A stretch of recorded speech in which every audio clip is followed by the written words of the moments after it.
All right, hello. Hope you're doing well out there. This is Thomas, and this is my channel. Welcome. We do educational videos here, particularly people who are progenitors of theories of everything, of consequence, people who have provided answers to many of our questions, but we don't really know who they are because they've been quashed by the dominant paradigm, and their work hasn't really gotten out there. And today is video number 192 on the reciprocal system of theory from Dewey B. Larson.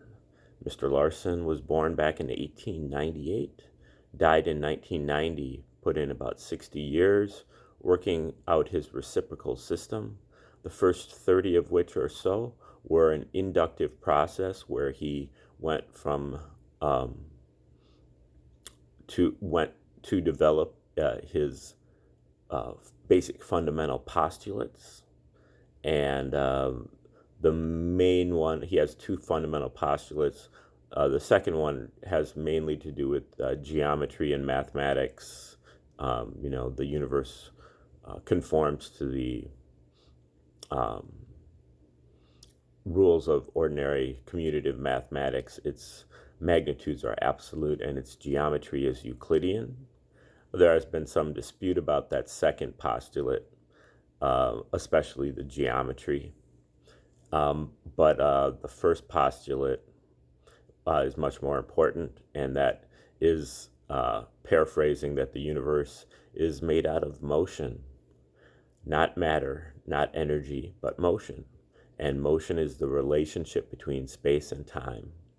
Space and time are in a reciprocal relationship, and they both have three dimensions or more. I say or more. Larson just said three dimensions, coordinate, XYZ coordinates. Both time and space have that.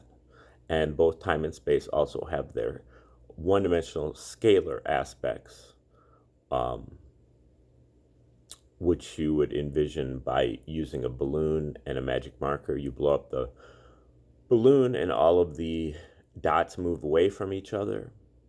That is an outward scalar motion. It's a motion that has either in or out as a direction, but no particular direction. And then they both come in discrete units. There is a minimum unit of space and a minimum unit of time.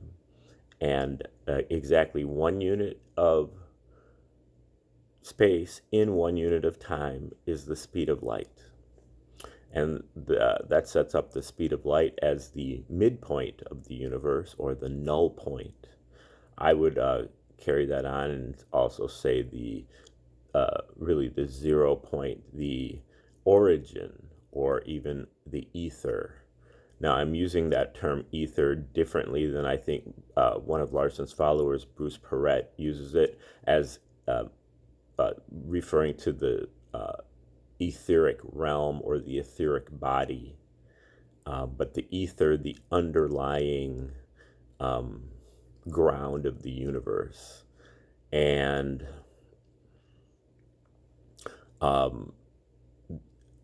that disagrees with what Einstein said. Einstein said that the speed of light is the maximum speed of the universe.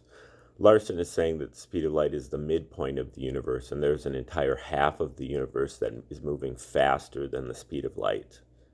And that he calls the cosmic sector, in contrast to the material sector, which is the half of the universe that is moving slower than the speed of light that we're accustomed to, that we make our measurements and observations from.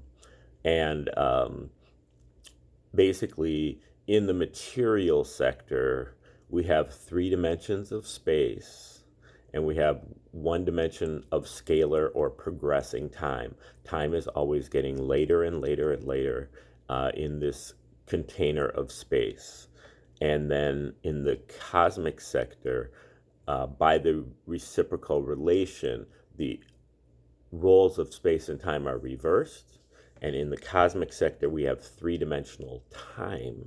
coordinate time, and we have the progression of space. Space is always getting farther and farther apart.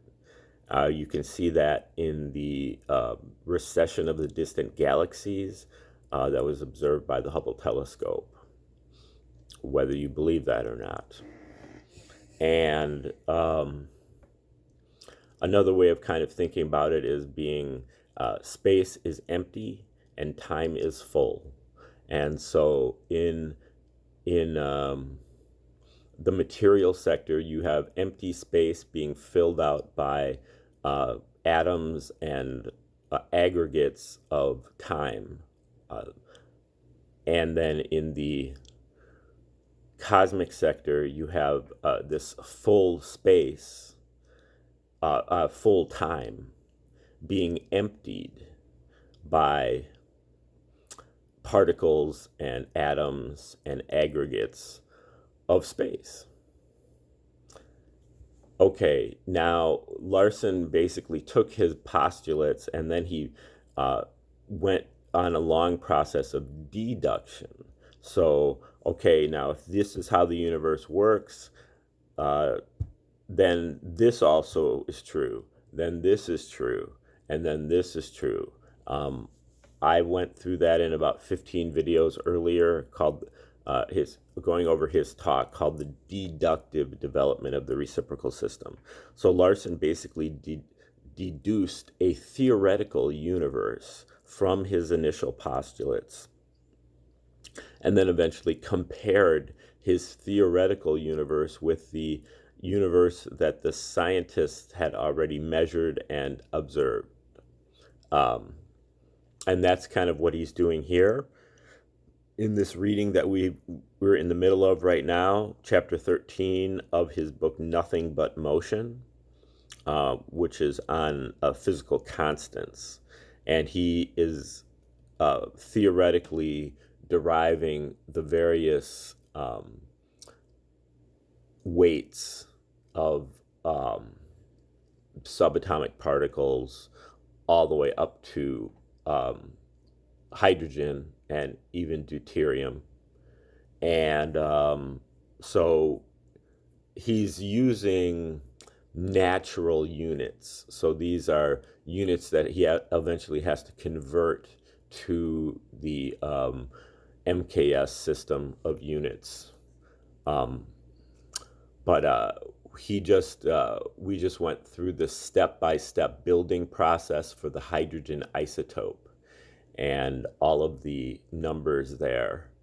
So now we're going to move on to the neutrinos.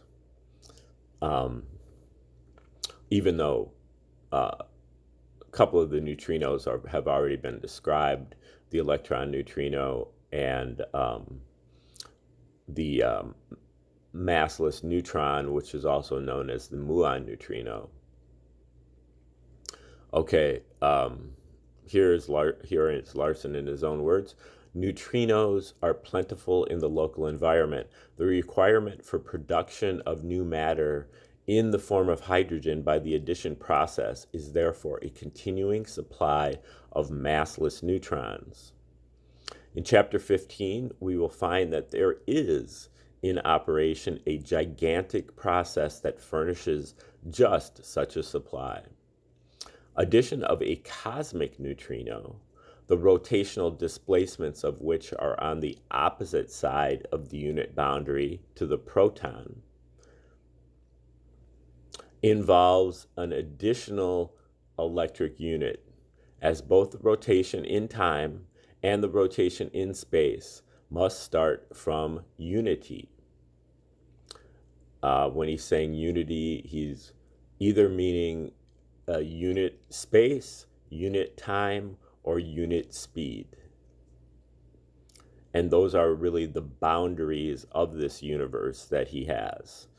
You can look at it kind of like the, I don't know how to pronounce that, but the Tajitu, which is the yin-yang symbol of Taoism or Chinese philosophy, where it's a circle and it's divided by squiggly line, and then there's a dot here, and then there's a dot over here. So those are really the four sectors of the universe. You have the two large sectors. You have the cosmic sector and you have the material sector. But within the material sector, that's your three dimensions of space and one dimension of time. Within that, you have what is called the time region. That's everything within 1 unit of space, because less than 1 unit of space does not exist. And so everything within 1 unit of space is actually in time. And the time region is where atoms are formed. And then you have the same thing going on in the cosmic sector. You have this larger realm called the cosmic sector, but within the cosmic sector, there is what is called the space region, and that is everything within 1 unit of time, because less than 1 unit of time does not exist, and within 1 unit of time, everything that you have is space. And that is where antimatter, or as Larson would call it, inverse matter, is formed. So, it's always a mirror image. What's going on in the material sector is the same thing as what's going on in the cosmic sector, except that the roles of space and time are reversed. That makes the reciprocal system very powerful, because we generally understand what's going on in the material sector through our observations and measurements.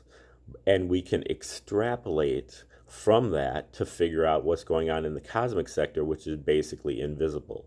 We see space, but we do not see time. The only way we see time is as how it affects space. So, so we have to use what Larson calls equivalent space. We do not see time, but we see the inverse of time in space. Okay, now addition of a cosmic neutrino, we'll start this paragraph again. Addition of a cosmic neutrino, the rotational displacements of which are on the opposite side of the unit boundary to the proton. So let's skip that parenthetical there. Addition of a cosmic neutrino to the proton involves an additional electric unit, as both the rotation in time and the rotation in space must start from unity. Also, the spatial effect of the cosmic neutrino rotation is three-dimensional, since the spatial direction of motion in time is indeterminate. The total addition of mass to the proton in the production of the compound neutron is then 0.00144676. And that is just 1/2 or of the normal negative charge. And the two-thirds, the two-dimensional charge. Well, I don't know. Maybe that's not. It looks like it's half of this value of the three-dimensional electric unit of mass for two of the two-dimensional units, which reduces the combined mass by 0.0002895, which is twice that that number that he's got right here. Not quite sure. I'll have to read that over and get back to you on that. Yeah, if you have your own opinions, let me know. This is obviously very difficult stuff. It's super theoretical, and you have to go over it over and over again. I am not a master of the reciprocal system. I have probably 75 to 80% comprehension of it, but that probably ranks me pretty high in terms of the world population. So that's why I'm trying to present this, because I know it's important. but I'm, certainly not a master of it. Okay, and the resulting mass of the particle is 1.00899,621. It has been measured as 1.008982. So, he's got it right up to about 6 decimal places. The following is a summary of the particle masses and the mass components from which these masses are built up. The empirical values from the 1957 compilation are given for comparison. As noted earlier, the correlation is quite satisfactory for the electron and the proton, as it is within the estimated range of experimental error. The divergence in the case of the heavier particles is not large, but it exceeds the estimated error. Whether the source of this discrepancy is in the theoretical development or in the experimental determinations remains to be ascertained. And that's a good point. The fact that it's been observed to be something doesn't mean that that is right. And that is borne out because over time, these values change. The speed of light has changed slightly with, more accurate measurement and so on. So when Larson calculates something, it's possible that he could be right as opposed to the observations. Anyway, so we've got a bunch of different things on here. Mass composition. First we have E and C. That's the electron that is charged, the charged electron, calculated at 0.0005854, observed as 0.00054876. The charged positron, that's also E electrical and a charge. And that is also measured the same way, 0.00054874. Observed at 0.00054876. Then we have the electron. Now, again, in Larson's system, the electron has a charged version. In the legacy science, all electrons are charged. In Larson's system, there is an uncharged electron, and that is what creates electric current. And then there's a charged electron that creates electric charge. So in Larson's system, we've got the electron, and that is 0.0005787, and that is only just potential mass. And that particle is observed as being massless. Same thing with the positron, and the same thing with the neutrino. They all have the same value of potential mass, and they are all massless. And then we have the massless neutron, which is 1/2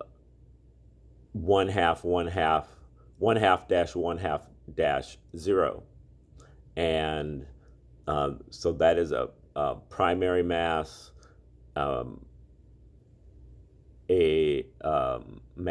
magnetic, and then an electric. I'm not quite getting that, but that also only has potential mass, 1.00697075, and it's observed as massless. Then we have the uncharged proton, which is P. I'm not quite sure. I thought P was primary. I think that's right. Primary mass and a secondary mass, and then 2 electrons are for the proton, the uncharged proton, and that is 1.00754,945, and that particle is unobserved by the observers. Then we have the charged proton, which is observed, and that has all those same things plus a charge, and that is 1.00759,439, and that is observed at 1.0075993. Then we have the mass 1 hydrogen isotope, that is primary plus magnetic plus 3 electric. And in Larson's system, the mass 1 isotope of hydrogen is actually not an element, it's an isotope of the proton, I believe. And this is 1.00812,815, and that is observed as 1.008142. And then we have the compound neutron, P plus M plus 3E plus E. And that is compound neutron 1.0899621, observed as 1.008982. All right, well, that is kind of hard to go through and very theoretical, but we will trudge on. Don't get discouraged. You know, you have to kind of wade through some stuff to get to the treasures. And these are themselves our treasures if you took the time to go over it and understand it theoretically. That's a difficult study, something that be happy to, if anybody took that on. But for now, I will sign off and have a great day. We'll see you tomorrow.